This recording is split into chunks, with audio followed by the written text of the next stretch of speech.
আসসালামু আলাইকুম ভিউয়ার্স। আজকে আমি আপনাদেরকে দেখাবো এইচপিভি টিকা কিভাবে টিকার রেজিস্ট্রেশন আপনারা কিভাবে করবেন। প্রথমে আপনারা গুগলে যাবেন, গুগলে গিয়ে লিখবেন ব্যাক্সপাই। আমি ব্যাক্স লেখার সাথে সাথে ব্যাক্সপাই চলে আসছে। তো ব্যাক্সপাই আমি ক্লিক করব। ব্যাক্সপাই ক্লিক করার পর আপনি দেখবেন একটা আসবে এইচপিভি টিকা। তো সেখানে আপনারা ক্লিক করবেন। ক্লিক করার পর আপনার একটা পেজ আসবে, যে এরকম একটা পেজ আসবে। সেখানে আপনি দেখবেন নিবন্ধন করুন একটা অপশন আছে, সেখান থেকে আপনি এইচপিভি টিকা নিবন্ধন আপনারা সিলেক্ট করবেন। তারপর এরকম আরেকটা পেজ আসবে যে এইচপিভি নিবন্ধন করুন। তো এখানে আপনারা আপনাদের যে স্টুডেন্ট অথবা যার জন্য নিবন্ধন করবেন তার জন্ম তারিখ লাগবে, তার নিবন্ধন নম্বরটা লাগবে এবং এখানে ক্যাপচা আসবে। ক্যাপচাটা আপনারা এখানে লিখে দেবেন। তো আমি প্রথমে জন্ম তারিখটা লিখে দিচ্ছি।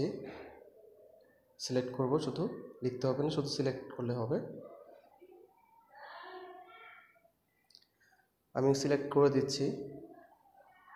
তারপর এই যে দেখেন জন্ম নিবন্ধন সনদ নম্বর, এখানে আপনার জন্ম নিবন্ধনটা লিখে দেবেন। আমি লিখে দিচ্ছি।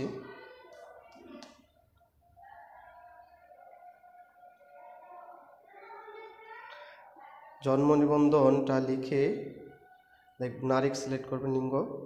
তারপরে ক্যাপচাটা আপনারা এখানে যে বক্সটা আছে বক্সে, খালি বক্সে আপনারা লিখে দেবেন। ক্যাপচাটা লিখে তারপরে আপনার যাচাই করুন অপশনে যাবেন।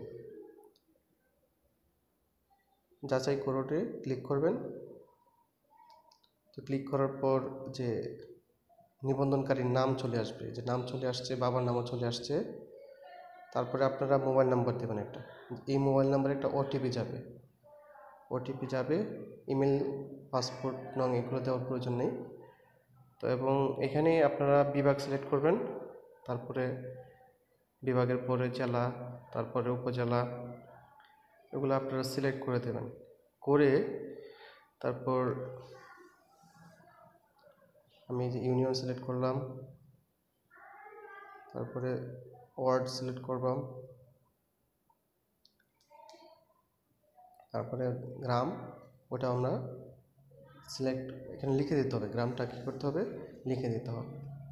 লিখে তারপরে এখানে সাবমিট করবেন।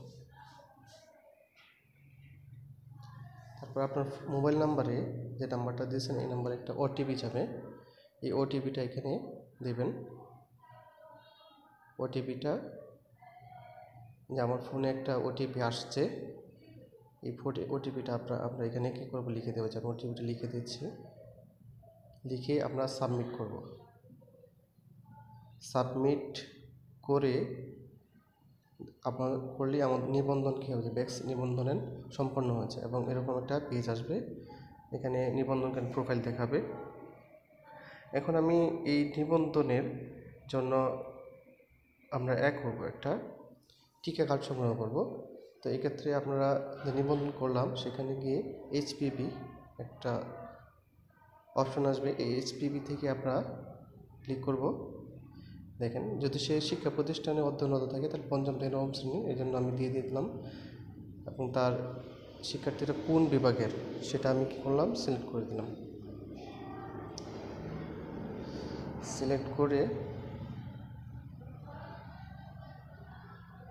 ঢাকা, তারপরে জেলা হচ্ছে জেলা সিলেক্ট করলাম, তারপরে উপজেলা, তারপরে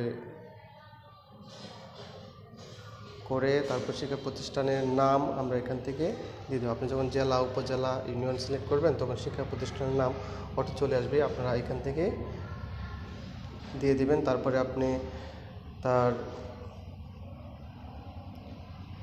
সাবমিট করার পরে যে এরকম একটা টিকা চলে আসবে, টিকার কার্ড সংগ্রহ করুন একটা অপশন আসবে। এখান থেকে আমি ক্লিক করলে তার পিডিএফ ফাইল আসবে।